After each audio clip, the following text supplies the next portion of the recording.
aqui é a Miriam Mourão e esse é o podcast Café, Mulheres e Vendas, um espaço destinado a elas, as mulheres que atuam em todas as áreas de um departamento comercial, sejam executivas, SDRs, gestoras, coordenadoras. Hoje eu quero dar um foco maior ao trabalho do SDR, da SDR, ou BDR, e mostrar que quem atua nessa área não está apenas em uma escada para alcançar outros cargos. Eu quero mostrar também, através da minha convidada, que é uma carreira muito promissora, inclusive financeiramente, e é uma carreira onde vocês também podem se tornar empreendedoras, assim como a minha convidada, tá? Então eu convidei para esse bate-papo a Fernanda Garcia, que muitos já conhecem aí no LinkedIn, que atua até hoje como pré-vendas e ela também é uma das fundadoras da Academia Rapport. Quer dizer, ela, além de trabalhar com pré-vendas, além de atuar ainda na função, ela também ensina os S10 a serem excelentes profissionais. Seja bem-vinda aí, Fernanda. Super obrigada, Miriam, pelo convite. Não, é um convite irrecusável, não teria como eu dizer não. Já estou com a minha canequinha aqui, sempre muito fofinha, preparada aqui para o nosso papo. Bom, para me apresentar, né, gente, eu sou Fernanda Garcia, eu estou no mercado de pré-vendas desde 2015. Eu comecei como estágio em pré-vendas outbound. Eu tinha acabado de sair estava no final da minha graduação em Relações Internacionais, não sabia muito bem para que lado ir e vi uma vaga chamada Business Development Representative. Eu falei, opa, que nome bonito, fiz relações internacionais, deve ser uma coisa legal. E desde então, entrei no mercado, entendi que a área comercial é uma área que eu poderia seguir carreira, conseguiria me desenvolver nas skills que eu tinha interesse, já tinha mais aptidão, e desde lá já passei por um pouco de cada função dentro da área comercial, e agora, né, estou aqui tendo a oportunidade de conversar com a Miriam e dividir conhecimento com vocês também. Beleza, então vamos lá. Fernanda, como que você está conciliando essas duas atividades, o pré-vendas e esse trabalho na Academia Rapport? Boa. Assim, eu aprendi, Miriam, a não esperar que eu vá trabalhar das 9 às 6. Então, eu já entendi que eu vou me dedicar por muito mais tempo, porque eu vou aprender novos conteúdos, reciclar conteúdos e estruturar isso para passar para as pessoas. Então, eu acabo fazendo isso dentro de uma janela de mais horas. E fora a Academia Rapport, eu também trabalho como analista de investimentos na parte de captação de novos negócios num fundo de investimentos chamado ABCD. Então, eu também me desdobro ali para conversar com CEOs e prospectar novas empresas. Então, eu tento adequar o meu tempo muito pensando assim, tudo que eu estou aplicando na Rapport e aplicando na Ipseed, como que eu posso passar para que outros também se beneficiem disso? E aí o meu tempo é sempre pensando com essas duas cabeças, a de executar e a de ensinar. Então, eu tento me organizar um pouco mais assim, entender que eu estou fazendo mais de uma coisa ao mesmo tempo para iniciativas diferentes, sabe? Sim, fora você grava os vídeos, né, da Academia Rapport, você tem o trabalho como pré-vendas e você ainda participa de lives, de encontros também, né? Isso aí entra Isso. Isso. no E seu aí foi horário. muito importante para mim, Miriam, conseguir estar em lugares que me permitam ter uma flexibilidade maior. Sim. Então, eu entendi que para eu conseguir gravar podcast contigo no meio de uma tarde, de um dia de semana, eu tenho que estar em um lugar que vê esse tipo de iniciativa como algo positivo para minha carreira. Então, eu sempre trabalhei em lugares que me possibilitavam isso. Participar de benchmarks, participar de podcasts, participar de lives durante o horário comercial, porque entendiam que isso seria algo positivo para o meu desenvolvimento. Então, isso para mim é uma coisa assim que eu não abro mão. Bom, vamos lá. Você pensa em algum momento parar de atuar com pré-vendas e ficar somente na área de se dedicar somente a ensinar outros profissionais? Aí que está a Ótima pergunta. pergunta. Aí que tá a pergunta, É, é uma terapia. Assim, até dando um pouco mais de contexto da minha trajetória. Eu comecei como pré-vendas, lá em 2015, no início do ano. Depois eu fui contratada em outra empresa para ser analista de pré-vendas, não mais estagiária, analista. Trabalhei com inbound, outbound, virei gestora. A empresa estava ganhando investimento, virei gestora, tive uma equipe. Depois eu fui inside sales por um ano Eu e vi. estava me preparando para uma cadeira de gestão de vendas. E tinha uma coisa esquisita, sabe? Eu tava sentindo falta de prospectar as empresas, de pensar em estratégias, de como que eu vou falar com aquele founder, de como eu vou falar com aquele diretor. E aí eu entendi que eu gostava muito da carreira de pré-vendas e que me fazia bem estar à frente de estratégias de prospecção ativa. Então aí eu fui, né, para o mercado internacional, trabalhei 2 anos para uma empresa de fora, e em paralelo com a Rapport. E aí eu tava só na Rapport, mas eu estava sentindo essa coisa também de, não, eu quero estar em contato com o mercado, porque estando em contato com o mercado, eu consigo ver como as coisas realmente são feitas na prática e trazer isso, né, para os nossos alunos. Então, assim, a resposta, né, depois dessa explicação eu realmente não sei. Eu só sei que eu acho muito importante a gente ter o contato com o mundo real, sabe? Para poder falar, eu fiz, deu certo, eu fiz, não deu certo, vou tentar. Então, eu acho que sempre é importante a gente estar com um pezinho ali, É, sabe? é o que eu sempre faço também. É o que tu vives, né? Eu faço também. Pelo menos uma vez por ano, 2 vezes por ano, eu tenho que ser contratada por uma empresa, eu, né? Eu fazer a prospecção, porque se você se predispõe a ensinar prospecção, você tem que fazer, não tem como. Não tem como você falar assim, Sim, eu faço, eu ensino, eu sou mentora, ou eu sou instrutora, eu sou especialista, se você não está aplicando aquilo, se você não está fazendo.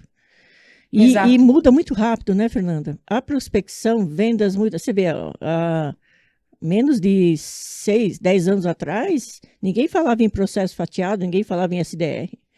E mudou totalmente, né? Principalmente para a área de tecnologia, SaaS. Então não dá para você falar Sim, assim, eu faço, eu ensino, se você não está fazendo, né? Tem que fazer. Eu faço exato. principalmente a prospecção segmentos totalmente diferentes, justamente para entender a dificuldade de cada segmento, porque também muda. Atualmente eu estou prospectando, estou com uma dificuldade de prospectar por causa do meu tempo, né? Ainda bem que o cliente entende isso. Eu estou prospectando placa de circuito impresso. E Meu, eu pensei assim, gozado, quando a gente pega o projeto, a gente pensa, nossa, é fácil, né? Babinha, né? Vou arrasar. Aí você por vê, isso que pega o nossa, projeto, né? é. Aí você pensa assim, nossa, é difícil de achar o cliente, é difícil de achar a lista. Aí tem o comprador no meio desse processo. Comprador, você sabe que só age sob demanda. Então você manda a apresentação e fica lá e faz follow-up, faz follow-up, faz follow-up. Muda totalmente, né? Sim. E a gente está muito acostumado também, né, Miriam, com o lead no LinkedIn, É, principalmente para quem trabalha ali, muito. né, com SaaS, B2B. É, O lead está no LinkedIn. Eu, Fernanda, eu nunca fiz uma prospecção como a Miriam, por exemplo, de um perfil que muitas vezes não está no LinkedIn. não Ou tá. tem um perfil, mas não é ativo. Então, assim, eu também penaria um pouco para onde é que eu acho essa pessoa? Como eu me conecto com ela? Como eu faço rapport com uma pessoa que eu não encontrei nenhuma informação antes? Então, eu acredito que tenham vários Tem. outros desafios que para tu seres mentora, né, deste segmento, tu tens que conhecer do segmento, senão tu vai chover no molhado e a pessoa vai dizer, legal, Miriam, mas isso não se aplica, o meu lead não está no LinkedIn. Exatamente. E esse não está. Eu entro nas empresas que compram, né, a placa de circuito impresso, são pequenas, médias, etc., grandes também. As grandes estão no LinkedIn, mas a maioria não está. Eu entro no site, quando eu vejo que não tem o LinkedIn ali embaixo, faço, ai meu Deus, nossa, não tem, Sim, né? Aí tem Instagram. Instagram você não consegue abordar como você aborda no LinkedIn, né? não, é muito diferente, assim. E isso que para mim é o mais incrível da prospecção, que é o como é que eu vou falar com essa pessoa, como é que eu vou gerar valor para ela, por que que ela vai querer parar de fazer o que ela está fazendo Exatamente. para me dar atenção? O que que eu vou usar, que palavra que eu vou escolher? Isso para mim é muito estratégico, é absurdamente importante e relevante para qualquer empresa. Bom, você tem muita experiência em multinacional. Então, aqui em termos de valorização do SDR, qual que é a diferença de uma empresa nacional e de uma multinacional? Uma empresa brasileira para uma multinacional? Boa. Bom, vou falar um pouco mais generalizado, assim, do mercado americano, que foi a empresa que eu trabalhava, uma empresa, A Duda, né? a Duda, uma empresa baseada nos Estados Unidos e em Israel. Então, a gente tem Ah, equipe, né, nos dois países, assim. O mais legal é que é possível ver pessoas fazendo carreira em pré-vendas. pois é. Elas são bem remuneradas por isso, elas ganham basicamente ali, às vezes, o mesmo fixo que um vendedor. O que vai mudar é a comissão, só que elas têm ferramentas muito boas para trabalhar, elas têm um mercado absurdamente competitivo e que valoriza muito o vendedor. Nos Estados Unidos, o vendedor é muito valorizado, a gente vê isso também até em filme, né? É. O como existe filme sobre a figura do vendedor, diferente, né, daqui, que a gente não tem tanta essa cultura, e eu vejo muito que eles entendem que eu posso ter uma carreira, eu posso ter ganhos e eu posso crescer, eu posso ser um pré-vendedor sênior, eu posso ser um pré-vendedor especialista que vai ajudar o vendedor num processo, e aqui a gente vê muito pré-vendedor como uma escada, como um início. Eu vou iniciar como pré-vendedor e eu não tenho uma remuneração tão atrativa, então eu vou querer o quê? Ter uma remuneração atrativa. Então eu vou querer ir para outras áreas. Então eu vejo que o nosso mercado ele não se preocupa em formar pré-vendedores sêniores. Quando tu já está chegando numa senioridade, tu é expulsado da área É. de pré-vendas para ir para uma outra área, porque senão tu chega no teu platô de receita. Mas eu percebo que isso é o próprio SDR, quando ele entra como SDR, ele já está almejando ser um executivo e ele pensa num prazo muito curto, por exemplo, 6 meses. Recentemente, nesse meu trabalho de mentoria, eu fui mais uma consultoria, eu Uhum. acompanhei o processo seletivo. Elas pediram para eu acompanhar um processo seletivo de SDRs. Então eu fiquei assim bastante impressionada porque a maioria tem essa percepção que vai entrar como SDR júnior, tá? Alguns já estavam atuando como júniors, só que eles pensam em migrar, né, de fazer um upgrade em 6 meses, 7 meses. E você tem que passar pelo pleno e Meu pelo Deus. sênior, né? E outras são skills diferentes, né? Você concorda? Que nem sempre o SDR ele tem as mesmas habilidades, o talento, né? Pode-se chamar assim, para ser um executivo. São atuações diferentes, né? Executivo. Nossa, É, completamente. E tem também o que que tu te adaptas. Tem pré-vendedor que vai para vendas nessa ideia, né, de próximo passo, e chega lá e ele fica absurdamente frustrado, exatamente. porque ele percebe que eu odeio negociar. Eu não gosto, eu fico nervoso, eu, eu me sinto que não gosto de puxar o fechamento. E, gente, essa é a skill do vendedor, assim, é uma das mais que não tem como tirar. Ele tem que ser uma pessoa boa de negociação, de técnicas. Se tu não gostas disso e tu gosta da parte de prospecção, dificilmente, e tu, né, não gosta de negociação, dificilmente tu vai ser um vendedor fora da curva, porque tu vai ter uma deficiência muito grande em algo extremamente importante. Outra coisa também é que, às vezes, ele quer fazer o upgrade para um executivo, que é totalmente diferente, como você falou. Tem que saber Uhum, negociar, tem que saber pressionar também, né? Às vezes tem que saber pressionar. sim, claro. Ou ele quer fazer o upgrade para coordenador ou gerente, aí pior ainda, porque é liderança. É liderança, lidar com as pessoas. Sim. E às vezes ele não tem mesmo aquela habilidade. E outra, uma coisa que eu acho também bastante impressionante aqui nas empresas é que eles não dão, eles fazem a promoção da pessoa, por exemplo, para coordenador de pré-vendas ou para gestor de pré-vendas, mas não dá uma base, não dá um treinamento, nada para a pessoa, simplesmente putz, coloca a pessoa lá e a pessoa Sim. se vira. Uma vez eu estava fazendo um diagnóstico de prospecção para uma pessoa e ela estava nessa situação. Ela tinha. Ela era SDR, ficou trabalhando, né, como SDR um tempo e fez o upgrade para coordenadora, acho que era gestora já. E ela estava totalmente perdida. Eu É falei muito assim: comum, Miriam, muito. tem que dar um curso de liderança para essa pessoa, gestão, né? É bem Total. complicado.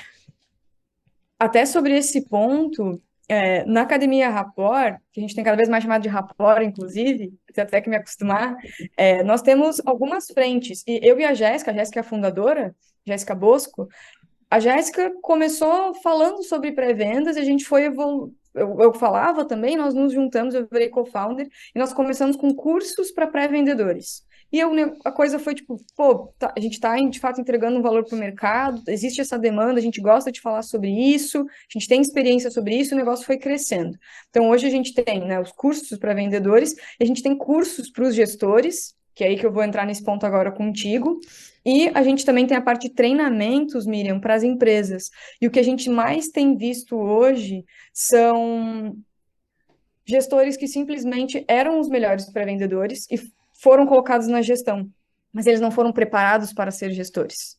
Então, as equipes acabam não performando, o gestor não sabe nem o que fazer para a equipe performar e vira uma bola de neve de erros É. que ninguém sabe consertar.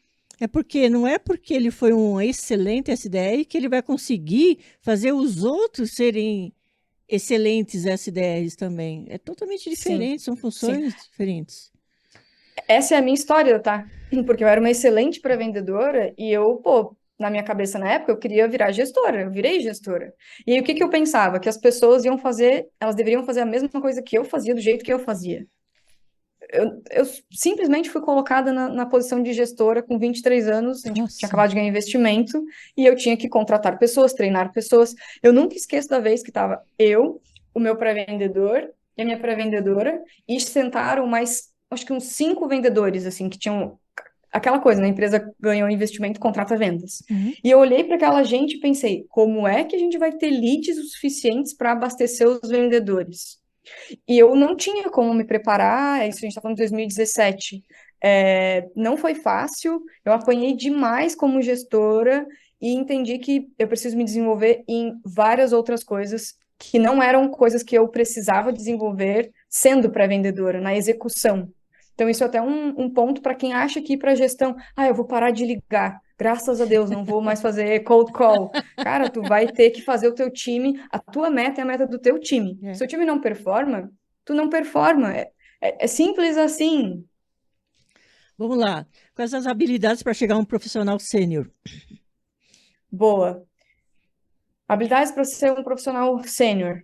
Primeiro, entender que tu tá construindo uma carreira e eu não vou construir uma carreira em 6 meses, eu não vou me desenvolver em tudo em 6 meses, não tem como. Então, eu vou precisar de tempo, eu preciso estudar, eu preciso me conectar com outros profissionais, entender o que que o mercado está fazendo, ver quem são os top performers que existem e entender, né, qual que é o mecanismo deles, de por que que eles são top performer. Eu tenho que ser muito aberta a feedback, a buscar melhorias no meu processo, a fazer cold call, a fazer roleplay, call review. Eu tenho que ser uma pessoa com um mindset de, se eu quero me ser uma pré-vendedora sênior, eu vou ter que entregar resultados. Eu vou ter que ter performance. E para eu ter performance, eu tenho que tratar como uma carreira e me dedicar, estudar, treinar, solicitar ajuda. E não é porque eu passei em 10 empresas, por exemplo, em 3 anos, que eu sou sênior, tá? Ser sênior eu É verdade. fiquei num lugar, eu me desenvolvi, eu entreguei resultados, eu entendo sobre metodologia, eu agrego na empresa nova que eu chego. Eu vejo muito profissional que se diz sênior, Miriam, e aí tu vai entender um pouco melhor sobre o que que ele sabe daquela metodologia e ele pouco sabe. Eu Ele vi, sabe que ele faz, porque ele entregou resultado, eu vi um mas artigo. ele. Desculpa, eu vi um artigo que você escreveu sobre isso. Que o fato da pessoa ter ficado 6 meses, ou 6 meses em uma empresa, 6 meses na outra, 6 meses na outra. A pessoa tem lá 2 anos de experiência, mas ficou 6 meses em cada empresa. Você acha que isso. Eu vou até perguntar para a Letícia depois também, que é a outra convidada, né? O jovem, a minha geração, a geração anterior, ela queria ficar o mais tempo possível na empresa. Isso era considerado muito positivo, tá? Uhum. Então, as pessoas queriam ficar 5, 10 anos, até se aposentar naquela empresa. Isso era positivo. Naquela época, sujar a carteira de trabalho era passar, Sujar, né? sujar era ficar pulando de empresa em empresa. E hoje a gente vê isso, essa geração, vocês que têm 20 e poucos, 25, 20 até os 29 anos, vocês não se preocupam tanto com isso. A gente percebe que não está bom, vão lá e parte para outra empresa. Você acha que isso acaba realmente prejudicando o profissional que quer chegar a esse patamar de sênior? Boa pergunta. Eu acho que aqui vai depender muito das empresas que esse profissional passou. Porque, poxa, tem empresas que são umas universidades, assim. Tu entra e tu já tem um sales enablement, tu já tem um onboarding super estruturado, as metas definidas, tudo certinho. Tu vai conseguir te desenvolver super bem nessa empresa. Só que se daí tu já chegou nesse desenvolvimento muito bom e tu já troca para uma outra, tu não vai conseguir aprofundar e aí tu vai meio que começar de novo com um novo produto.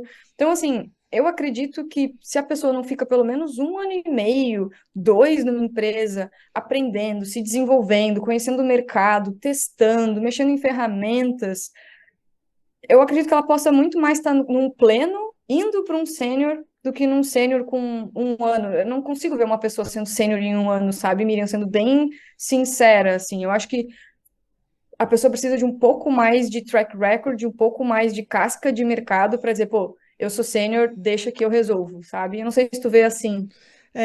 O que eu percebi, né, de vez em quando eu entro lá na Glassdoor, Uhum, olhar vagas, salários, etc., até para escrever artigos. O que eu percebo no mercado americano é que quando eles pedem um SDR, um BDR sênior, eles estão pedindo um profissional que tem no mínimo 4 anos de experiência. é muito fora da curva. Eles pedem total domínio das plataformas. É, Eles não esperam que eu contrate um pré-vendedor sênior e eu tenha que ensiná-lo a usar o Salesloft, ou que eu isso, tenha que ensinar a usar o Salesforce. Não, isso. eles já entendem, se aquela pessoa é sênior, ela vai sentar e ela vai saber fazer as coisas que ela precisa. Ela vai saber onde achar a informação que ela precisa.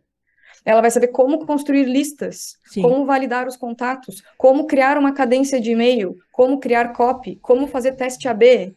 Pega para vendedor sênior aqui, que às vezes tem no LinkedIn, e pergunta para a pessoa: quais foram os resultados das suas cadências AB? Cadência AB? Eles não fazem, né? É, Eles não fazem. não. Eles não criam, né? Eu acho que é essa a diferença do SDR, do BDR americano, ou sei lá, francês, inglês, Uhum, para o SDR brasileiro. O SDR brasileiro ainda está naquele momento, eu acho que até por causa da gestão ou da visão aqui de mercado, que ele mais executa. Ele aperta um uhum, botão, né? Eu acho que condicionar, engessaram muito o trabalho do SDR. sim. E nos Estados Unidos, me parece que eles fazem, eles gerenciam a carreira dele e eles gerenciam o trabalho, eles criam a cadência. Por exemplo, eu tenho uma mentorada que ela estava numa empresa brasileira e ela agora está numa empresa russa.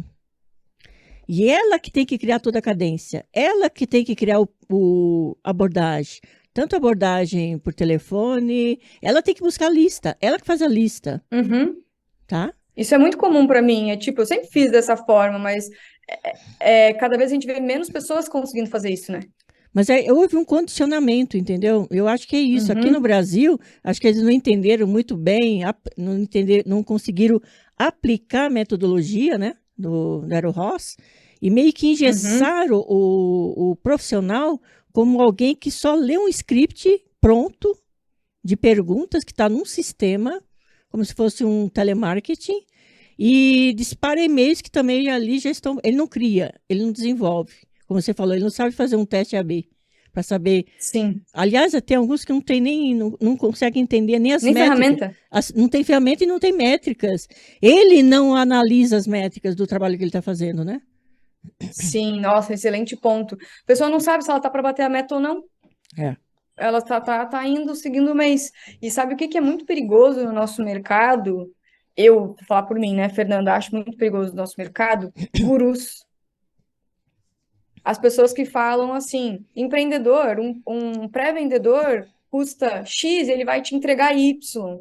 E aí o mercado de founders começam a escutar isso, principalmente em empresas bem pequenas, tá? Até que estão começando, não falo nem tanto de empresas já médias, estou falando de empresas menores mesmo. E eles entendem isso, assim, eles já são ensinados que o pré-vendedor é uma mão de obra barata. E Ah, os sim. pré-vendedores, muitas vezes, estão saindo estão se realocando no mercado de trabalho e eles recebem essa promessa de que o pré-vendedor é a porta de entrada no mundo de tecnologia. E eles, beleza, eu vou entrar. Se é a porta de entrada, eu não vou ficar. Eu vou para um próximo. Só que também essas pessoas que contratam, elas não sabem como desenvolver esse profissional. E aí o que que a gente tem depois? Um mercado cheio de profissionais de pré-vendas que não tem noção da experiência que eles precisam ter e não tem noção da relevância da nossa função. O pré-vendedor, ele é a cara da empresa. Sim. Se eu estou fazendo o contato, pô, sou prospector, tô trabalhando com a Miriam e estou prospectando pessoas, né, pro Café Mulheres e Vendas aqui no podcast. E se eu falo, tem uma abordagem completamente distorcida, a pessoa vai pensar, meu Deus, que horrível o trabalho da Miriam. Olha, se a pré-vendedora dela é assim, se quem está tentando me vender alguma coisa é assim, imagina o serviço. As pessoas não se dão conta disso. E é muito perigoso. Não, eles não se dão conta de que o SDR é aquele que está conversando com gestores, com diretores, com CEOs, e quer pagar um salário lá de, sei lá, R$ 1.300 para a pessoa que está fazendo esse trabalho que é super importante. O executivo vai pegar a continuidade desse primeiro trabalho. Sim. Miriam, esses dias eu estava até conversando com um amigo, a gente estava falando, né, sobre empresas que, por exemplo, eu sou um fundo de investimentos e eu fui lá e aportei numa empresa. Beleza. E aí, se eu sou uma pré-vendedora e estou prospectando aquela empresa e eu sei que ela foi aportada por um fundo, o que que eu deveria fazer? Quais outras empresas esse fundo aporta também? Porque isso é um indicativo que, se ela aporta num concorrente que é meu, essa empresa aqui que eu estou prospectando necessariamente vai usar essa tecnologia aqui, porque eles estão no mesmo grupo. Então, talvez seja chover no molhado eu tentar prospectar um concorrente desse meu aqui, do meu lead, porque eles fazem parte do mesmo grupo. E às vezes é mandatório de um fundo de investimento falar, não, agora tu vai usar outras empresas do portfólio como tecnologia. Uhum. Então, às vezes são umas sacadas que o pré-vendedor, quanto mais experiente nós somos, mais a gente presta atenção nisso. Opa, mas espera aí, essa pessoa que é diretora de vendas, ela acabou de vir dessa empresa. A chance dela trazer essa empresa aqui, se ela saiu bem lá, é bem grande. Então, eu não posso falar mal dessa empresa se isso está no meu script, porque vai pegar mal para mim. Sim. Eu não posso criar um e-mail atacando o meu concorrente se eu sei que se a minha persona trabalhou lá 3 anos. É incoerente. Só que a gente tem que ter esse discernimento. E isso vem com experiência, Visão de mercado, né? com certeza. Estudar E tu mercado. tinhas falado estudar mercado. E tu tinhas falado antes, né, de a pessoa ali ficar 6 meses e já querer um outro cargo, assim, ou um outro nível de senioridade. A gente, né, tem os treinamentos da Rapport e nós desenhamos 9 meses de treinamento e desenvolvimento, entendendo que a primeira etapa é teoria, depois vem a prática, depois vem o refinamento e depois a pessoa ainda continua melhorando isso. Então, assim, em 9 meses, tu não vai virar um pleno, um sênior. Quer dizer, tu vai estar um júnior um pouco mais avançado. E aí, linkando com o mercado externo, tá? O que que eu vejo muito no mercado, principalmente americano?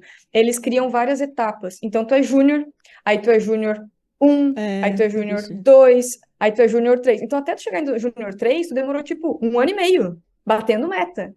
Aí, depois disso, vai ser pleno, vamos por 1, 2, 3. Já ficou 3 anos ali. Aí, Uhum. tu vai ser o sênior, que é o que tu tinhas comentado dos 4 anos.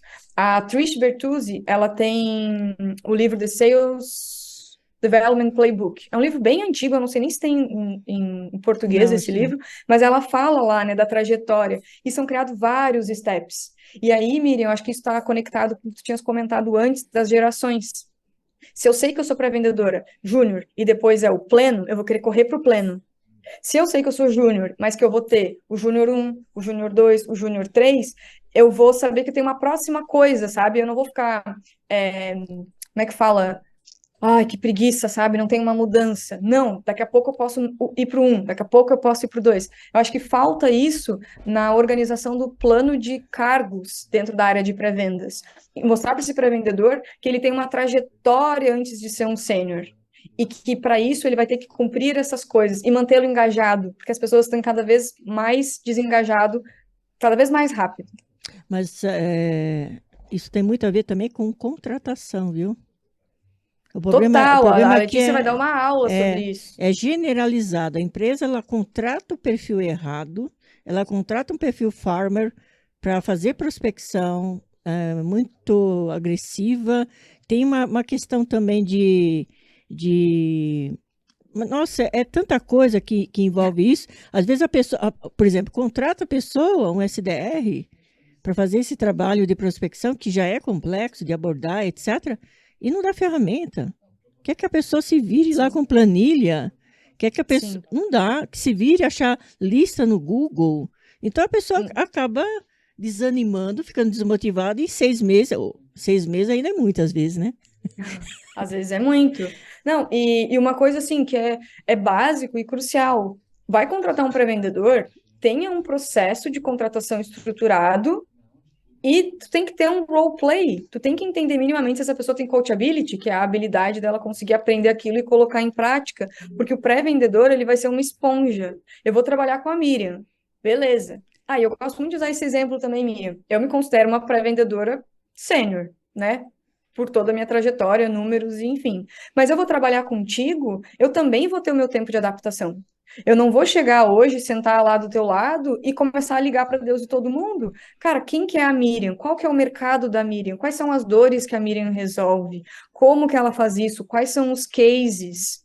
Se é um mercado totalmente diferente de tudo que eu já atuei, eu vou demorar um tempinho também para Para ficar on rampar. board, né, no tudo que tu faz. Então, às vezes as pessoas também têm isso. Eu vou contratar a Fernanda e eu vou esperar que daqui a um mês ela me entregue Sim, resultado.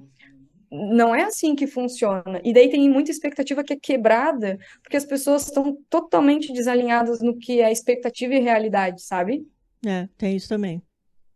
Bem Tem pensado, super esses pontos. bem pensado. Vamos falar aí de. A gente deu uma pincelada aí no início, nessa questão de salário. Como você já atuou no mercado internacional, primeiro, eu queria saber qual que é a diferença, porque eu já percebi isso algum tempo atrás. Existe também uma diferença em termos de abordagem. Por exemplo, é diferente o SDR abordar aqui um decisor brasileiro, aqui a cultura é totalmente diferente, e é diferente abordar, por exemplo, um decisor espanhol, ou um decisor inglês, ou um decisor Uhum, americano. Me parece, você me corrija se eu estiver equivocada, que nos Estados Unidos a abordagem ela é até mais objetiva e mais rápida, muito. né? É Você pode ir muito, direto ao muito. ponto nos Estados Unidos. Você não precisa Uhum, ficar sim. rodando tanto um spin-selling. Você vai, né? Você não precisa levantar tanto uma necessidade, porque o americano, ele sempre está predisposto a conhecer uma outra empresa, Sim. né? É excelente, excelente pergunta, e é legal a gente falar sobre esse ponto. Eu não prospectei o mercado americano, mas eu escutava as calls dos meus colegas, né? Eu tinha time nos Estados Unidos e time em Londres, então eu escutava essas calls. Eu tenho outros colegas também de profissão que trabalham com esse mercado. E o que que acontece? A call de pré-vendas lá, em alguns momentos, ela é extremamente rápida, Rápido. mas muito pelo mercado. Pela cultura, né, em geral. As pessoas já são mais diretas, aqui a gente fica com um pouco de dedos. Então é muito, eu te ligo e falo, Miriam, é a Fernanda da Rapport, eu vi que tu, isso que eu quero conversar contigo sobre isso, porque tem uma oportunidade aqui. É, A gente consegue amanhã tal hora? E a pessoa já, tipo assim, sim, me liga amanhã às 2. sim. Lá, eu já vi casos de pré-vendedores que ligam no final de semana. Tipo assim, deles falar, de participar de outros cursos, da pessoa falou, olha, eu liguei no domingo de manhã, porque eu vi que, tipo, era a hora que a pessoa sempre tava, tipo, em casa, então eu imaginava que o celular dela e ela ia me atender. E ela atendeu e falou que estava no churrasco com a família. Eu falei, não, tudo bem, eu vou ser rápido. E falou. Eu falei, caramba, É é total. Eu, totalmente eu não, eu diferente. não ligaria, eu não ligaria para uma pessoa no domingo. Mas lá eles entendem muito, cara, é negócio. É negócio. É uma oportunidade de negócio. Eu não vou perder uma oportunidade de negócio porque eu tô domingo com a minha família. Então, isso é muito diferente. E outra curiosidade, Miriam, os Estados Unidos, né? absurdamente grande. Então, se tu liga para um lead em Nova York, tu tem meio que 10 segundos para captar a atenção dele. Se tu liga para um lead no Colorado, tu já tem um pouquinho mais de tempo. Então, isso é uma outra coisa. Tu vai trabalhar com outro mercado, tu vai ter que entender qual que é a cultura desse mercado. Eu não posso tentar ligar do jeito que eu ligo no Brasil, senão eu não vou ter taxa de sucesso. Vai ser mais difícil. Então, eu tenho que adaptar a minha abordagem. Sim, aqui no Brasil, outra diferença cultural é aqui no Brasil que o decisor te enrola, ele não fala não. O A gente tem brasileiro não, dificuldade como ser é, humano, né? o De falar brasileiro não. não fala não, é uma coisa assim, já virou até piada, né? Tem até um stand-up que é francês que está aqui no Brasil. Vou ver, te aviso. É É, amanhã, é. isso. Ele sempre Vamos, vai, vamos. ele sempre vai protelando, ele não responde mensagem no WhatsApp, ele dá um gelo para ver se o SDR, o vendedor, desiste. Sim, Ele cansa a sim. pessoa, mas ele não fala não. Olha, não quero isso. Estou satisfeito, ele não quer. E o americano e o inglês, o europeu, ele já é muito, principalmente o alemão, né? Eles são Uhum. diretos, são extremamente diretos, né? Então é um choque O, cultural enorme. os leads que eu tive mais dificuldade, assim, foram leads da Espanha, porque eles são muito regionais. Então, ali eu via que, assim, eu tinha que trazer bastante cases deles, do mercado Ah, deles, tá. para eles entenderem que, legal, então tu já conhece o meu mercado. E no México, eu descobri que eles se espelham muito no mercado americano, mas eles são muito culturalmente próximos a nós. Então, assim, em outras empresas que eu converso, então uma empresa que eu dou treinamento em espanhol, que eles têm uma dificuldade muito grande com cold call. Eles são meio que fechados, assim. Então, qual que é a sacada, né, quando a gente vai lidar com leads, geralmente do México? Ter alguma indicação. Então, uma Então. porta muito legal que eu entendi lá era ir em eventos. Ah, eu fui em evento tal, eu vi que a tua empresa patrocinou, eu vi que vocês estavam com um stand. A pessoa já se abre muito mais do que eu ligar para ela e tentar conversar com ela. Então, ali pô, era muita indicação. Na Espanha, era trazer ali que eu conhecia o mercado da região, que a gente já tinha clientes lá, e diferente do Brasil, assim, que poderia usar as duas abordagens, mas a gente acaba nem precisando tanto, porque a gente é até mais aberto para conversar, mas é com mais dificuldade de trazer o não, bem como tu disseste. Eu já ouvi falar essa questão do México, que eles precisam sempre de uma referência. São muito Uhum, regionais, eles precisam de uma uhum, referência para eles darem sim. atenção. Tanto que é comum as empresas daqui, tipo assim, não contratar pré-vendedor no Brasil, por mais que fale espanhol nativo, contratar pré-vendedor lá, para dizer, não, eu estou no Ah, México, eu sim. estou aqui, eu posso ir aí, e lá acontece muita coisa presencial. Teve vendas que a gente fechou da Duda, que o vendedor teve que ir para lá. E eu, na minha prospecção, tive que falar que a gente tinha, sim, um vendedor lá, e ele estava casando, né, de ir com as datas, e aí o lead se abriu mais. Mas eles têm essa coisa de eu preciso conhecer a pessoa, eu preciso saber quem é ela e saber que eu vou fazer um negócio duradouro, assim. Então eu senti essa diferença. Aqui no Brasil ainda tem muito, alguns segmentos, eles têm uma preferência muito grande pelo presencial. Por exemplo, agenciamento de carga, sim. Até o vendedor, ele quer ir na empresa do cliente, porque por videoconferência não faz sentido nenhum ficar mostrando a apresentação em PowerPoint, né? Diferente da tecnologia que você está apresentando um produto tecnológico, né? Fazendo uma Uhum, demonstração. Mas em alguns produtos não adianta, por exemplo, seguros. Você vai fazer uma apresentação por videoconferência, para quê, né? Faz sentido algum. Inclusive aqui no sim, Brasil ainda tem muito o porta a porta, né? Eu tenho um cliente meu que faz o porta a porta, gráfica. Ele vai lá, bate na sim. porta das gráficas, né? E tem gente que fala, ah, não Não funciona. funciona. Cara, eu tenho quem fala que tal coisa morreu, tal coisa não funciona. Cara, É. tem gente fazendo, tá dando certo, então funciona. Pois é. Talvez para o teu mercado não funcione, mas para outros funciona. E talvez se tu fizesse isso no teu mercado, seria um negócio disruptivo e funcionaria também. Então testa e me diz se funciona ou não. Mas não fala que tal canal acabou. Acabou, né? O pessoal, o pessoal começou a falar que o Codicol acabou em 2015, 14, 15. Estão falando até hoje que o Codicol não funciona. Não funciona em alguns segmentos, eu até concordo. Mas funciona na maioria, é o canal mais aderente, inclusive, que converte mais. Isso aí é pesquisa aí de várias empresas, Salesloft, Reeve, MeTime, Exact É até Sales. bom, né, Miriam, o pessoal falar que o cold call acabou, porque daí quem faz cold call entra no mar mais azul. Nossa, Tipo, pô, entra. acabou mesmo, pessoal, acabou. É só e-mail, tá? Manda e-mail, vai. Vai e-mail. Aí tu liga. Pois é. E e-mail também. Gente, nenhum canal vai acabar, tá? E nenhum canal funciona sozinho. Nenhum canal Pô, eu vou funciona mandar sozinho. e-mail, mas eu vou mandar mensagem no LinkedIn, mas eu vou mandar vou fazer uma ligação. Então a gente trabalha muito cadências mistas, até para entender qual canal performa melhor com aquele tipo de cliente. Então, a partir, né, a gente estava falando antes dos testes. Se eu testo uma cadência e eu começo a ver, opa, eu só consigo contato com as pessoas desse segmento por telefone, então pode ser que eu vá ter mais contatos de Sim, telefone. sim. Tem outras pessoas que só mandam um e-mail e nunca tentaram ligar. E aí tu fala, eu não consigo contato. Mas pode ser que a pessoa esteja num canal diferente do que tu tá tentando contato. Que nem o pessoal, eu vejo às vezes o pessoal falando assim que não, o Codicó não funciona, tem que prospectar no LinkedIn. Eu falo assim, meu, não fala um negócio desse, não fala um negócio desse. Tem segmento que você não encontra no LinkedIn.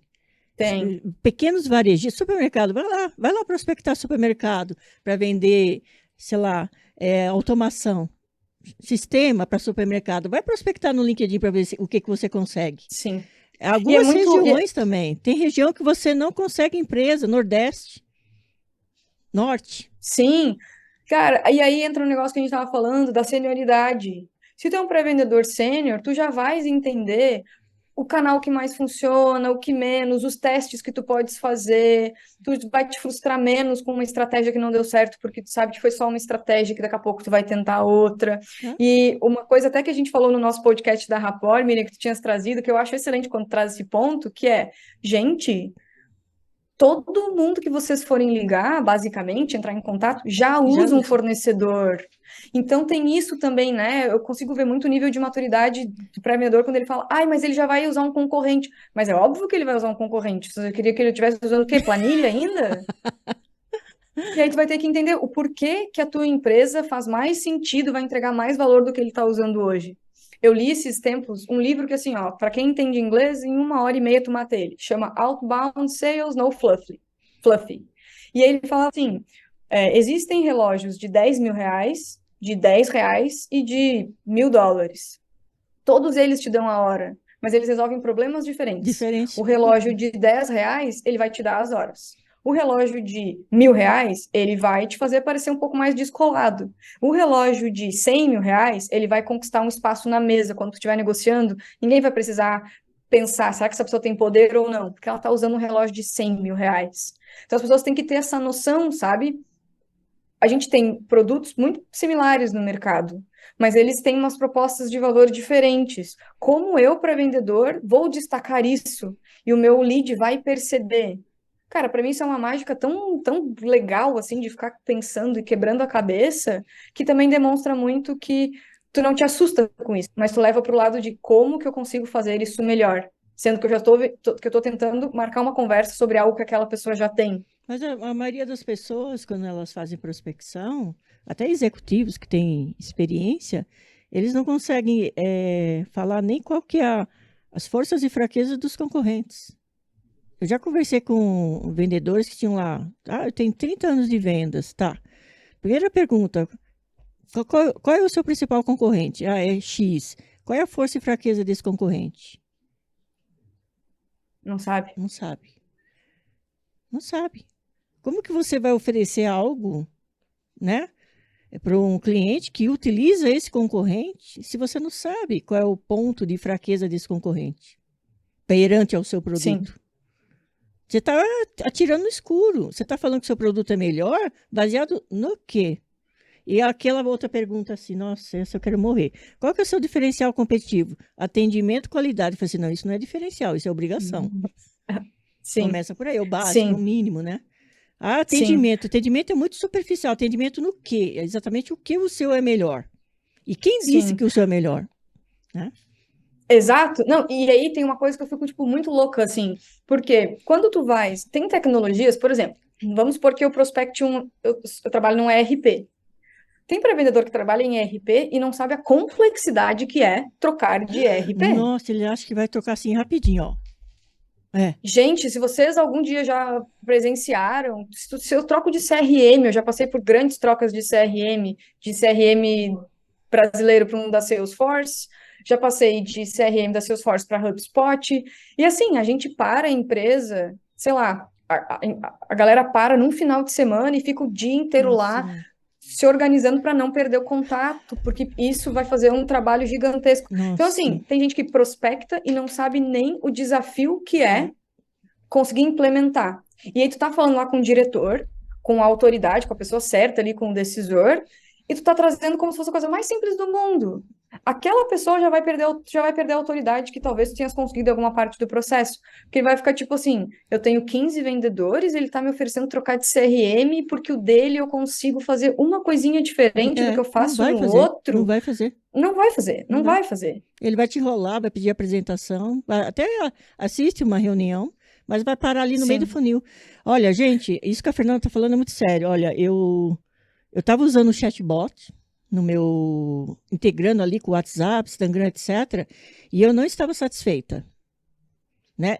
Ficava lá reclamando, e a Lúcia reclamando, que a Lúcia que cuida mais dessa parte de atendimento. E eu reclamando, e a Lúcia reclamando. Então, eu estava ali com uma necessidade inativa, implícita. Eu não estava satisfeita, não estava. Até que eu tomei, mas eu sabia que para trocar ia ser uma maior dor de cabeça. Um chatbot, imagina um sistema de gestão. O Sim. chatbot, eu estava insatisfeita, eu não aguentava mais a empresa, por N motivos, mas eu não trocava porque eu sabia a dor de cabeça que ia A ser bucha. mudar um Sim, númerozinho de WhatsApp lá no Facebook. sim. Aí eu resolvi troquei. Falei assim: não, não aguento mais, vou trocar. Gente, eu estou há uma semana sem conseguir fazer a integração. Eu estou uma semana sem meu canal de atendimento, meu chatbot, por causa disso. Imagine um decisor vai trocar um sistema inteirinho de uma empresa, só porque vocês acham que são lindos, maravilhosos, é a última bolachinha do pacote. Não é assim, não. Sim, cara, é muito sensível esse ponto, Miriam, muito assim. E aí o pré-vendedor que está nos escutando pode pensar, beleza, Fernanda, e aí, o que que eu faço agora com essa informação? Traz isso na ligação. Fala, Miriam, eu sei que eu estou te falando de uma grande mudança. Não é simples mudar de RP, eu sei que tu sabes disso. É uma dor de cabeça? É uma dor de Mas vão te cabeça. ajudar, Mas né? é uma dor de cabeça maior ainda ficar sem visibilidade disso, daquilo, daquele outro. Concordas? Pô, sim. E, Então, assim, deixa claro para a pessoa que tu entendes o lado dela, mas que tu fez uma boa qualificação, e pior ainda são as implicações dela não resolver aquilo que ela te trouxe. Então, assim, é meio que escutativa, é experiência, é e se lógica. E, antecipar, né, gente, Fernanda? Se se antecipar, porque antecipar. se o decisor, ele sabe, você está falando ali de uma troca de um sistema de gestão. O que o decisor está pensando? Putz, isso vai me dar maior dor de cabeça. Tá certo, eu tenho uma insatisfação, mas isso vai me dar Uhum, maior dor de cabeça. Então, você se antecipa, já pensa, né, que isso é um problema para ele e fala assim, nós vamos tornar essa transição o mais confortável possível. Nós vamos te isso, acompanhar ótimo. nessa transição. Aí o Para que cara vai seja a fazer, última, é, exatamente. não vai te precisar te preocupar mais. Bom, eu vou bater ainda na teclinha ali, a gente está falando de diferença aí de abordagem de um país para outro, e a diferença de salário? Me fala aí de salário, Nossa. números. É ridículo, assim, não tem nem como comparar, sabe? Pré-vendas. Bom, eu vou falar por mim, né? Eu não ganhava menos de 10 mil reais por mês trabalhando pela Duda, então é o que é comum. É, um salário americano, tu não vê um pré-vendedor ganhando de 3 mil dólares, menos de 3 mil dólares por mês, mais comissão. E aí, uma coisa que é legal a pessoa entender também que tem diferenças. Por exemplo, uma empresa americana, mas que tem sede no Brasil. Ela não vai chegar nos mesmos, no mesmo salário que se tu estivesse trabalhando direto para a empresa de fora. Então, quando a empresa é localizada no Brasil, vai ter uma diminuição do salário. Mas mesmo assim, ele vai ficar ali mínimo uns 8 mil reais por É mês, isso mais mesmo. comissão. Uma empresa de fora, é bem comum ver acima de 3 mil dólares por mês, mais comissão, para quem está começando. Então, eu tenho amigos que estão ganhando 5 mil dólares por mês trabalhando no mercado americano. Só que aí, gente, não é sentar e abrir o Instagram e ficar vendo o que está acontecendo na vida alheia. É sentar e trabalhar com volume associado à qualidade, é saber usar as ferramentas e é tipo assim, ó, ser produtivo, porque isso é algo que eles prezam muito, assim, produtividade. Então dá para chegar em salários muito bons, que a gente até brinca às vezes salário de médico, trabalhando como pré-vendas para fora, mas para te chegar lá tu já tem que ter uma boa comunicação, já tem que ter uma experiência e, de preferência, também ter uma rede de network que tu consiga facilitar também, né, nesses processos seletivos através da indicação. É verdade, tem alguns SDS aqui no Brasil que eles estão ganhando em dólar, viu, gente? Essa SDR que eu Sim, falei que trabalha na empresa russa, ela ganha em dólar. Pelo que me parece, ela tem a variável e ela tem acima da variável um outro bônus, tá? Mas ela também trabalha pra caramba. eu, eu conheço, Miriam, empresa de fora, isso é bem comum, né? Depois que a gente, tipo, para muita gente vai estar escutando, vai ser, meu Deus! Mas para quem já está mais acostumado, é tipo, já vira comum. Que é indicação, se tu indica alguém para trabalhar contigo e a pessoa é contratada, aqui às vezes a gente ganha, tipo, R$ 1.000. Cara, lá a galera ganha, sei lá, US$ 5.000. E tu pensa, pô, a indicação lá tem um peso muito Tem. forte. E eu não vou indicar alguém que é mais ou menos, porque é o meu nome. Eu, Fernanda, eu assim, eu tenho duas pessoas na minha cabeça que eu indicaria para qualquer posição, e só. Porque é muito sério uma coisa da indicação, assim, tem que fazer muito por merecer. E o mercado de fora, ele valoriza, eu vejo ele valorizando mais a indicação do que o mercado interno ainda, sabia? Interessante isso, hein? E isso é legal explorar com a Letícia também, como é que ela vê essa parte de indicação também. Então, aí o SDR, que quer chegar a um patamar de sênior e atuar com uma empresa internacional, mesmo sediada aqui no Brasil, o mínimo que ele tem que fazer é o inglês aí, né, também, Fernanda? Estudar, né? Estudar, Sim, sim, né? sim. Porque pode ser que tu não prospecte em inglês. Eu não prospectava em inglês, mas eu fui contratada e eu tinha que prospectar em espanhol. E aí eu falei, gente, eu não sei espanhol, mas em X tempo eu consigo me comunicar. E eu, em X tempo, fiquei lá estudando e fazendo aula e me virando, assim. Mas por que que o inglês é necessário quando trabalha para uma empresa de fora, embora tu não prospecte em inglês? Porque tu tem que acompanhar os treinamentos da empresa. Muitas vezes teu gestor vai estar lá fora, como era o meu caso. E outra, as, não vou dizer bom, vou dizer, os bons conteúdos em inglês, de vendas, eles nascem primeiro nos Estados Unidos, em sua grande maioria, e É. depois eles chegam no Brasil. Então, se tu consegues ter uma boa desenvoltura em inglês, tu tá pelo menos uns 2 anos à frente em questão de conteúdo, porque até um livro que saiu lá, ter demanda, ser traduzido e cair aqui, a galera lá já tá, tipo, Tem muito livro mais que, agilizada. e tem livro que Esse nem é é um exemplo. tem livro que nem tem Tem, tradução, né? tem livro que não tem tradução, o que é uma pena. E eu lembro que o Venda Desafiadora, se eu não me engano, eu li em 2018, que é o Challenger Sale. Eu acho que não tinha em português. Eu li ele em inglês. E agora que eu tô vendo vídeos falando sobre ele, mais pessoas falando sobre ele, porque ele chegou em português uns 2, 3 anos atrás, assim. Uns 2 anos atrás. E, cara, já era uma coisa que eu discutia antes. Os livros da Win by Design, que são excelentes livros, não tem em português. E são livros curtinhos, práticos, e as pessoas não têm acesso. Então, assim, ter inglês, mesmo que eu não queira trabalhar para fora, vai me destacar, porque eu vou ter acesso a conteúdos muito mais ricos. Se eu conseguia, pô, eu conseguia os conteúdos brasileiros, agora eu consigo os brasileiros e os americanos.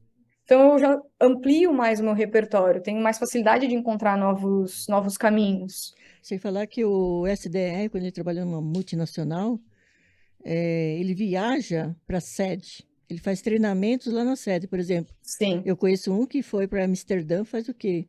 Pouco tempo. Já foi a segunda vez para Amsterdã. Então lá eles conversam com outros SDS de outros países, eles fazem Uhum. reuniões ali internas. Então tem que saber, né? Tem que se investir aí Sim. Sim. no idioma. Eu fiquei no Colorado 1 mês e meio no ano passado, e aí, assim, com o time ali, escutando o pessoal fazer cold call e trocar ideia e mandar um e-mail e discutir a galera de vendas do lado. Então, assim, para te socializar também com as pessoas da tua empresa e conseguir crescer e te desenvolver cada vez mais, é super necessário. Pô, e tem gente que fala, ai, mas eu realmente não consigo, ou eu não tenho dinheiro, ou é caro. Gente, começa assim, ó, vendo videozinho no YouTube. Hoje, eu acredito que a nossa maior limitação, Miriam, não seja o investimento para fazer alguma coisa, mas mais a gente conseguir se organizar com o nosso tempo para sentar na frente do YouTube, Eu acho que sim. abrir lá um vídeo e começar, Eu porque acho tem assim. muita coisa mastigada. Tem muita coisa mastigada. Eu acho que o pessoal dispersa um pouco a atenção. Acho que até as redes sociais, né, tomam muito tempo. Sim.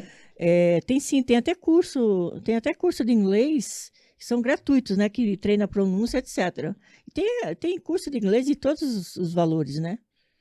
Tem aqueles Tem, mais tem. sofisticados, mas tem uns. Tem gente que baixa o Discord e começa a entrar em grupos lá para conversar com as É, pessoas. Então, eu vejo, às vezes, é uma limitação muito mais nossa, com o nosso desenvolvimento, do que, de fato, uma impossibilidade financeira. Da mesma forma que eu vejo isso na nossa carreira. Muitas vezes a gente terceiriza o nosso desenvolvimento para a empresa e para o gestor, em vez da gente separar um tempo e ir atrás do que nos falta também, sabe? Ou pedir um feedback, ou pedir um PDI, ou pedir um one-on-one, a gente fica ali meio que tipo, ah, não tô entregando. Pois é, né, o lead não era bom. Em vez de entender, cara, como é que eu faço uma abertura melhor? Como é que eu faço uma qualificação melhor? Então, às vezes, eu acho que é mais gestão de tempo e vontade do que, de fato, outros fatores, assim. tem essa ideia que não ouve nem a própria ligação, não faz um auto-feedback. É, é É dolorido comum. escutar sua É ligação. comum. É, E as pessoas não querem. é. Mas, cara, é remédio amargo. Eu preciso ter isso para saber onde eu vou melhorar, senão eu tô no escuro. Sim, aí você pensa assim, ah, não, porque eu não consigo fazer, porque ouço objeção. Mas não analisa ali, não ouve para entender o que eu estou falando que está gerando tanta objeção, tanta rejeição. E aí a pessoa se escuta e fala: Meu Deus, olha como é que eu falei isso, olha como é que eu expliquei isso, nem eu me entendi. Pois é, só que tu repetiu essa mesma abertura durante 6 meses. Imagina quanto lead tu desperdiçou por não ter feito esse ajuste. Até eu hoje, eu gravo todas as minhas ligações ali no meu celular e às vezes eu ouço e falo assim, nossa, caramba, Meu Deus.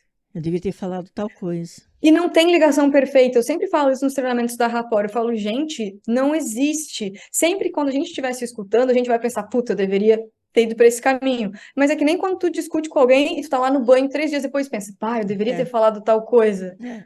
não É adianta. comum, faz parte. Quando eu faço o feedback de áudios, eu falo isso, pessoal, gente, ó, eu estou dando feedback, mas eu estou desse lado ouvindo, mas eu não estava no momento, O em- calor do no momento. calor do momento muda totalmente, mas é ouvindo, se ouvindo, que no calor do momento você vai conseguir parar e pensar, opa, Ainda mais se é uma coisa que tu repete com muita frequência. Fala, é, puta, já percebi que eu fiz errado. A pessoa é, já consegue se corrigir sim, num curso. sim.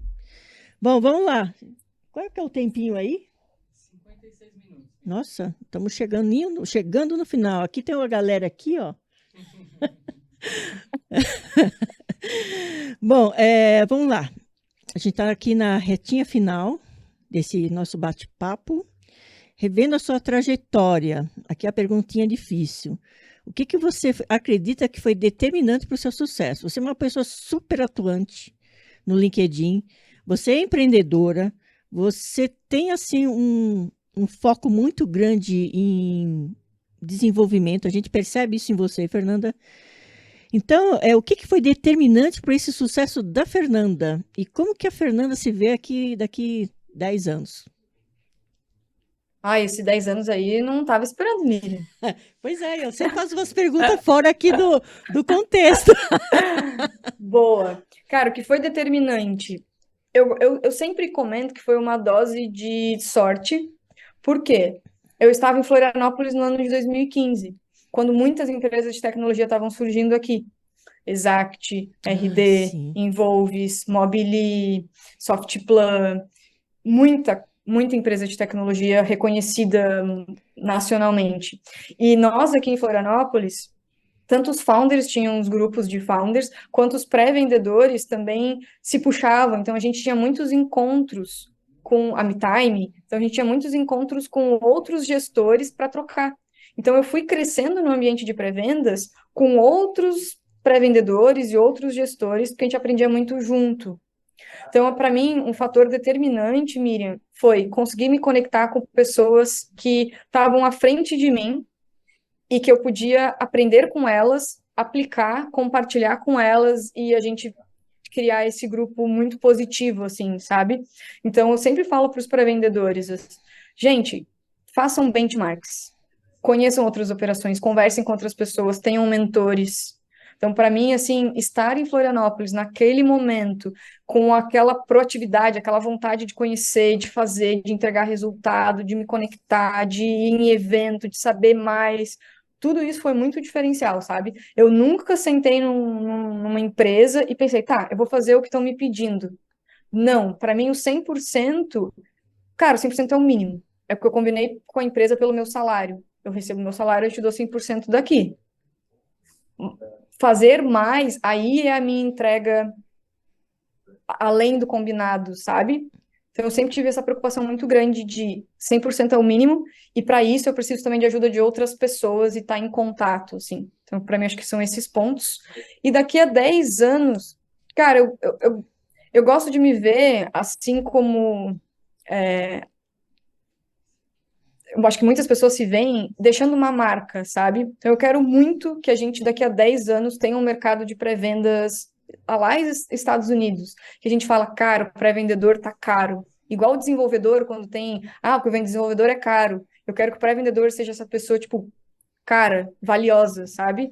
E sentir que eu fiz parte disso. Pô, eu tava lá com a Jéssica, com a Miriam, com outras pessoas, produzindo conteúdo, falando pra galera, levantando essa bandeira. Então, eu não me vejo necessariamente ou dando aula, ou no fundo de investimento, mas eu ainda me vejo impactando os pré-vendedores e fazendo com que seja de fato uma profissão respeitada e valorizada no Brasil. E a gente ainda está um pouquinho longe Tá disso. Então, muito acho que longe. em 10 anos a gente consegue. Essa pergunta dos 10 anos, 5 anos, 10 anos, eu aprendi a fazer, a pensar nisso a longo prazo no curso de coaching que eu fiz. Na verdade, eu não fiz curso de coaching para ser coaching, trabalhar com coaching. Eu fiz porque eu trabalho com pessoas. E Uhum, eu trabalhei com. Quem era o meu instrutor é o Nick Chang, é um chinês, chinesinho. Ele é uma pessoa excepcional.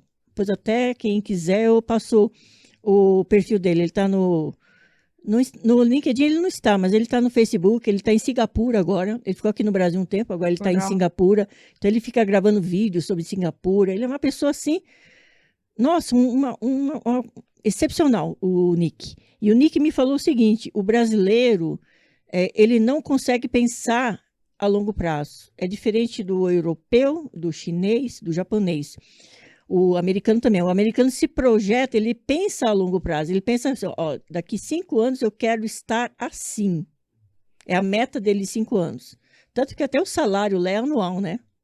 É calculado Sim. anualmente, né? Uhum. Então, o americano também pensa, ele consegue pensar, ó, daqui 10 anos eu vou estar com uma casa assim, assim, assim, eu vou estar em tal cargo, fazendo isso, isso, isso. Sim. E o brasileiro tem essa maior dificuldade, né? Eu faço essa Sim. pergunta, a gente tem essa dificuldade. Quando eu fui fazer um exercício lá no curso de coaching, e ele pediu para a gente pensar, né, o projeto para 5, 10 e 20 anos, Sim. eu não conseguia pensar, 20 anos? É tempo pra caramba, eu não sei o que eu vou fazer Sim. amanhã, né? Ô, Miriam, financeiramente, eu tenho muita facilidade de pensar lá para frente. Eu sempre, faz um tempo que eu faço isso. Eu penso, cara, eu quero ter X, eu vou quebrando nos anos. Mas Assim, quando eu penso num longo tempo, por exemplo, 10 anos atrás eu tinha 20. Eu estava 2 anos na graduação. Eu fico, gente, 10 anos na frente é uma loucura. Por é. isso que eu acredito que quando a pessoa fala, eu vou estar em tal cadeira, em tal lugar, é muito difícil. Mas quando tu consegue falar, eu estarei impactando, Aham. tipo tu, cara, tu tá impactando há muito tempo. Daqui a 10 anos, provavelmente tu vai continuar impactando. Se vai ser dando mentoria, se vai ser dando palestra, se vai ser fazendo uma Você tá faculdade de louca, meu? venda, 10 anos, eu quero estar plantando cenoura no meu sítio, com cachorro, quem sabe um cavalo, só isso que eu quero. mas tu vai estar impactando, tenho certeza. Vai ter um vídeo teu lá, ó, um corte. Um holograma teu. Não, tu vai aparecer tu com uma inchada, mas vai estar o holograma da Miriam lá no palco. Tá louco, gente. Já tô pensando em parar. Eita, Gente, Miriam. gente, foi um prazer conversar com você, Fernanda. Eu acredito que esse podcast aqui vai bombar pelo conteúdo aqui que você entregou pra gente. Vamos ter outros encontros, não vou deixar você sossegada, a gente ainda tem muito que explorar aí em termos de trabalho, de SDR, de pré-vendas, de Academia Rapport também. E agora, Com certeza. suas considerações finais aí para a galera. Pô, Miriam, super obrigada. Participar de qualquer conteúdo contigo é um grande prazer. uma pessoa que inspira várias outras pessoas. Eu tenho certeza que a galera da comunidade da Rapport vai ficar, meu Deus, conteúdo com a Miriam, eu vou lá assistir. Mas eu quero deixar o convite para quem quiser acompanhar a Academia Rapport, nos buscar no LinkedIn como Academia Rapport, ou no Insta também. E nós somos focados em pré-vendas. Então, para os gestores, para os pré-vendedores, muito focado também em treinamento para as empresas. E o que a gente foca é justamente em trazer para o pré-vendedor a alta performance e fazer com que ele entenda que ele é um profissional valorizado e que ele pode chegar lá. Então, a gente posta conteúdo diariamente, a gente está presente nas redes, tem as nossas comunidades. Então, tudo que for do universo de pré-vendas é algo que a gente faz com muito prazer.